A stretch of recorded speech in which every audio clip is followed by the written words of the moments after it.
Hello viewers, welcome to our an education unit. आज हम सूरदास जी के बारे में पढ़ेंगे। आपको मतलब इस वीडियो से आप लोगों को सूरदास जी के जीवनी और उनका जो साहित्यिक परिचय इसकी जानकारी मिल जाएगी। हम इससे पहले कबीरदास जी के बारे में पढ़ चुके हैं। अगर वो वीडियो आप लोग देखे नहीं हैं तो उसको जाकर आप देख सकते हैं, चैनल में आपको मिलेगा। और अगर आप में से मतलब आप लोग अगर इसका पीडीएफ लेना चाहते हैं तो फिर आपको जो कमेंट में जो आपको लिंक मिलेगा उस लिंक से आप ज्वाइन हो जाइए व्हाट्सएप ग्रुप में। वहाँ पर सारा पीडीएफ भेजा जाता है। और बाकी रहा, देखिए अभी तक हम जो एग्ज़ाम दे रहे थे, आरएसटी हो या फिर ओस्टेट हो, उसमें कभी मतलब जो आपका सीबीटी मोड में जो एग्ज़ाम होता है, कंप्यूटर बेस्ड टेस्ट जितना भी हुआ है, वो टेस्ट में या फिर ओस्टेट एग्ज़ाम में जो आपका ऑफलाइन होता है उसमें कभी परिचय से इतना क्वेश्चन नहीं आया था। लेकिन इस बार जो है ज़्यादा से ज़्यादा क्वेश्चन कवि परिचय से आया है। इसलिए ये बहुत ज़रूरी हो गया है कि हमारे सिलेबस में जितने भी कवि और लेखक के बारे में दिया गया है उनकी हम संपूर्ण जानकारी यानी कि उनका जीवन परिचय और उसके साथ साथ साहित्यिक परिचय जो है वो हम जान लें। तो कबीरदास के बारे में हम जान चुके हैं। कबीरदास का वीडियो अगर आप लोग देखे नहीं है तो देख लीजिए, उसको अच्छे से लर्न कर लीजिए। जो जो इम्पोर्टेंट लग रहा था, मुझे एग्ज़ाम में आने लायक लग रहा था, वो सारा कुछ उसमें दे दिया गया है। और उसी तरह से सूरदास के बारे में जो अभी हम पढ़ेंगे, जो जो इम्पोर्टेंट है जिससे आ सकता है एग्ज़ाम में, वो सारा कुछ इसमें है। तो आप लोग अच्छे से सुनिए और इसका जो भी आपको पीडीएफ जो है उसे अच्छे से लर्न कर लीजिए। देखिए, जन्म जो है सूरदास जी का ये होगा 1478 ईस्वी। याद रखिएगा, जन्म समय जो है 1478 ईस्वी है। जन्म स्थान अगर आप देखिएगा फरीदाबाद, रुनकता या सिही जो है इनका जन्म स्थान है। ठीक है, 1478 में जन्म हुआ है इनका, किनका, सूरदास जी का। और जन्म स्थान अगर सूरदास जी का देखिएगा तो फरीदाबाद, रुनकता या सेही, ये तीनों में से कोई भी पूछ सकता है। आप याद रखिएगा, फरीदाबाद, रुनकता, सेही, ये तीन ही, अगर ये तीनों में से कोई भी एक ऑप्शन अगर रहा तो वो आपके लिए सही होगा। सूरदास का जन्म यहाँ पर हुआ है। सूरदास जी का पिता का नाम है रामदास सारस्वत। ठीक है, रामदास सारस्वत जो है इनके पिता हैं। माता जो है जमुना दास हैं। गुरु जो है वल्लभाचार्य है। भक्ति इनका अगर आप देखिएगा, सगुण कृष्ण भक्त थे ये। और ये सगुण भक्ति धारा के कवि थे। सगुण मतलब ये भगवान का सगुण रूप को मानते थे। लेकिन कबीर क्या करते थे, निर्गुण निराकार रूप को मानते थे। कबीर का जो भगवान थे उनका कोई रूप नहीं था। लेकिन यहाँ पर सूरदास जी के जो भगवान है उनका जो रूप है, क्योंकि वो कृष्ण को मानते थे। ठीक है, ये सगुण भक्ति धारा के कृष्ण भक्त कवि हैं। प्रेम स्वरूपा और रागानुरागा भक्ति इनका है। ठीक है, क्वेश्चन इससे भी कभी कभी आता है, इसको भी याद रखिए। प्रेम स्वरूपा और रागानुरागा, यहाँ पर स्पेलिंग मिस्टेक है, रागानुरागा होगा। देहांत अगर इनका देखिएगा 1583 ईस्वी में। जन्म जो है 1478 और देहांत जो है 1583 ईस्वी में। और जो देहांत का स्थान अगर आप देखिएगा, पारसोली नामक स्थान पर हुआ है। भाषा जो है ब्रज भाषा है। ब्रज भाषा के ये प्रमुख कवि थे। और प्रमुख रचनाएं अगर देखिएगा, सुरसागर, सुरसारावली, साहित्य लहरी, बहुत इंपॉर्टेंट है।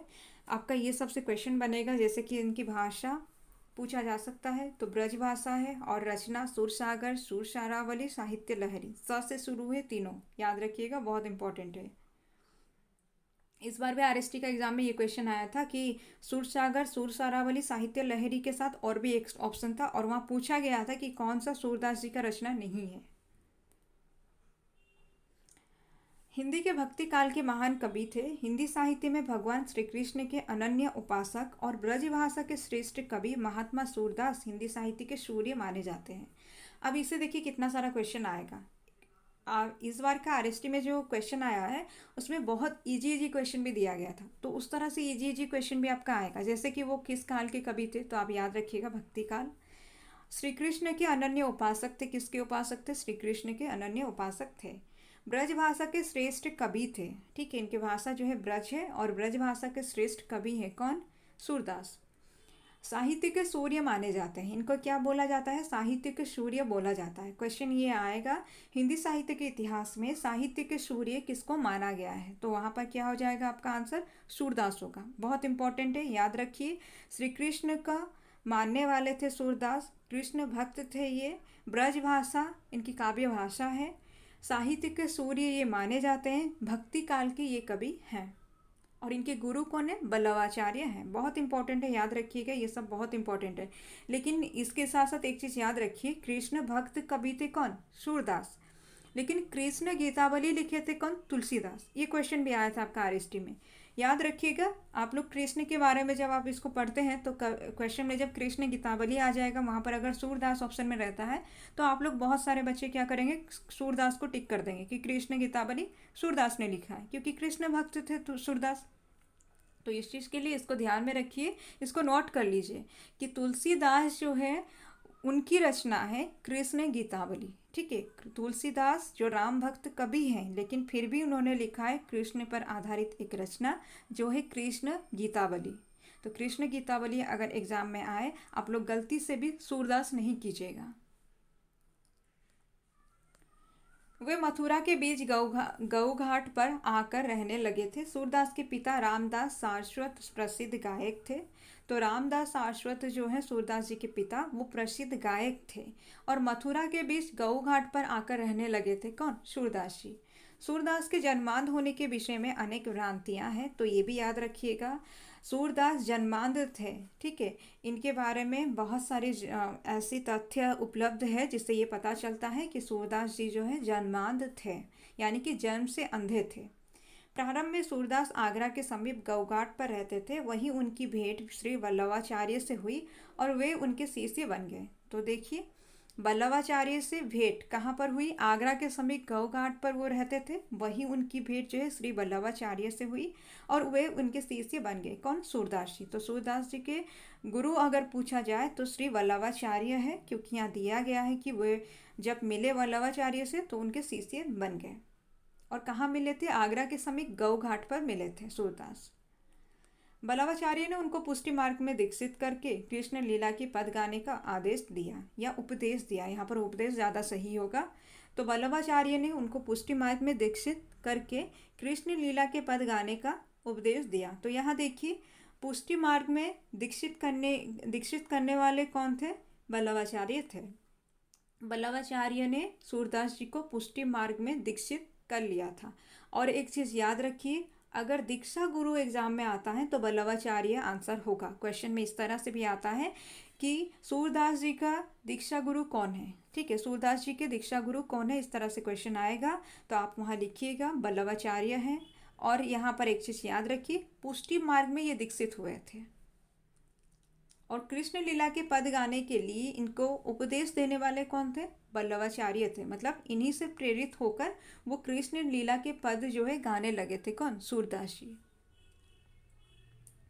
अब देखिए, सूरसागर, जो हम रचना इनका देखिए, सूरसागर, सूरसारावली और एक साहित्य लहरी, तो उसी में से अभी उसको और थोड़ा डिटेल में हम समझेंगे। कभी कभी इसके अंदर से क्वेश्चन आता है।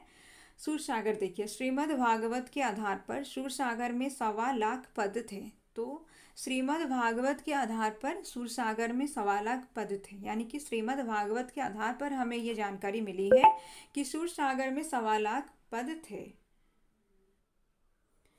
सूरसागर में श्री कृष्ण की बाल लीलाओं, गोपी प्रेम, उद्धव गोपी संवाद आपके सिलेबस में है। गोपी विरह का बड़ा सरस वर्णन है। सूरसागर के 2 प्रसंग, कृष्ण की बाल लीला और भ्रमर गीत सार, अत्यधिक महत्वपूर्ण है। तो देखिए, ये जो सूरसागर है इसमें आपको क्या क्या मिलेगा, देखिए यहाँ पर क्या दिया है। श्री कृष्ण की बाल लीलाओं, मतलब श्री कृष्ण की बाल लीलाओं का वर्णन इसमें मिलेगा। गोपी प्रेम मिलेगा, उद्धव गोपी संवाद मिलेगा। संवाद मतलब होता है बातचीत। गोपी विरह का बड़ा सरस वर्णन मिलता है। देखिए, गोपी विरह का मतलब होता है नायिका या नायक जब मतलब एक दूसरे की उपस्थिति में जो वेदना को अनुभव करते हैं उसको विरह बताया गया है, वो विरह वेदना। यानी कि गोपी विरह का बड़ा सरस वर्णन क्यों? क्योंकि इनके पास में श्री कृष्ण तब नहीं है। उस समय का वर्णन भी किए हैं। कौन? सूरदास किए हैं सूरसागर में। तो इम्पोर्टेंट है, ये याद रखिएगा। सूरसागर में आपको मिलेगा बाल लीला का वर्णन मिलेगा, गोपी प्रेम का वर्णन, उद्धव गोपी संवाद मिलेगा, गोपी का विरह वर्णन भी मिलेगा। सूरसागर के 2 प्रसंग, तो इनमें बहुत सारे प्रसंगों को लिया गया है सूरसागर में, लेकिन 2 प्रसंग के बारे में बताया गया कि कृष्ण की बाल लीला और भ्रमर गीत सार अत्यधिक महत्वपूर्ण है। इसमें अगर आप सूरसागर में देखिएगा तो कृष्ण की बाल लीला और भ्रमर गीत सार जो है ये सबसे ज़्यादा महत्वपूर्ण है। इससे भी क्वेश्चन आएगा कि भ्रमर गीत सार जो है ये किसका प्रसंग है, तो आपका आंसर होगा सूरसागर। ठीक है, सूरसागर का ही प्रसंग है भ्रमर गीत सार और कृष्ण की बाल लीला। ठीक है, कृष्ण की बाल लीला का वर्णन भी आपको मिलेगा, आपका आरएसटी का सिलेबस में है। भ्रमर गीत सार भी है, भ्रमर गीत भी है आपका आरएसटी के सिलेबस में। तो यहाँ पर इतना जो है सूरसागर के बारे में दिया गया है कि श्रीमद् भागवत के आधार पर पता चलता है कि सूरसागर में 1.25 लाख पद थे। और सूरसागर में अगर आप देखिएगा बाल लीला का वर्णन, गोपी प्रेम का वर्णन, उद्धव गोपी संवाद और गोपियों का विरह वर्णन देखने को मिलता है। इसके साथ साथ सूरसागर के प्रसंगों में 2 प्रसंग जो है सबसे ज़्यादा महत्वपूर्ण है, वो है कृष्ण की बाल लीला और भ्रमर गीत सार। उसके बाद देखिए सूरसारावली।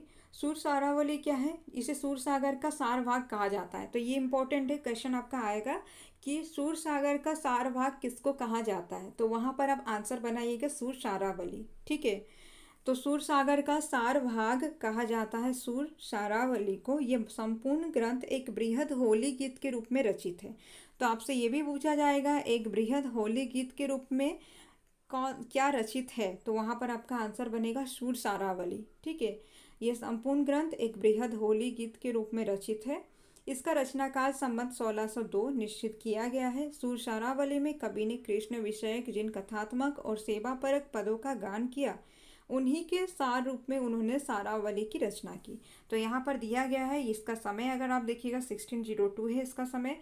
और सूरसारावली में कवि ने कृष्ण विषयक जिन कथात्मक और सेवा परक पदों का गान किया है, मतलब सूरसारावली में कवि ने कृष्ण विषयक जिन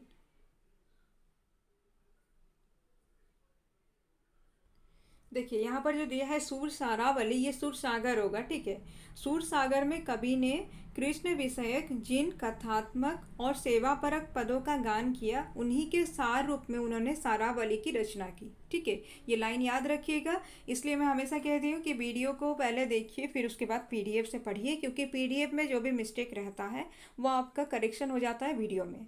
और अगर वीडियो में भी कोई प्रॉब्लम है तो आप लोग क्या कीजिएगा, कमेंट में पिन किया हुआ कमेंट देखिए, वहाँ पर अगर कुछ भी मिस्टेक बाई चांस होता है तो उसको वहाँ पर पिन करके हम लोग करेक्शन करके देते हैं। तो यहाँ पर दिया है सूरसागर में कवि ने कृष्ण विषयक जिन कथात्मक और सेवापरक पदों का गान किया, उन्हीं के सार रूप में उन्होंने सारावली की रचना की। यहाँ पर सूरसारावली में कवि ने कृष्ण विषयक जिन कथात्मक और सेवापरक पदों का गान किया दिया गया है, जबकि आपका होगा सूरसागर में, क्योंकि सूरसागर के बाद में वो सूरसारावली लिखे हैं। और सूरसारावली में सूरसागर जो है उसका सार भाग है। ठीक है, ये लाइन को इम्पोर्टेंट है, यहाँ याद रखिए। सूरसागर में ये जो है आपका, ये आपका सूरसागर होगा। ठीक है, ये सूरसारावली दिया है, ये आपका सूरसागर होगा। सूरसागर में कवि ने कृष्ण विषयक कथात्मक और सेवापरक पदों का गान किया, उन्हीं के सार रूप में उन्होंने सारावली की रचना की। सूरसागर का सार है सूरसारावली। ठीक है, 1602 इसका समय है। और ये संपूर्ण ग्रंथ एक बृहद होली गीत के रूप में रचित है। सूरसागर का सार भाग है सूरसारावली। इसके बाद देखिए साहित्य लहरी।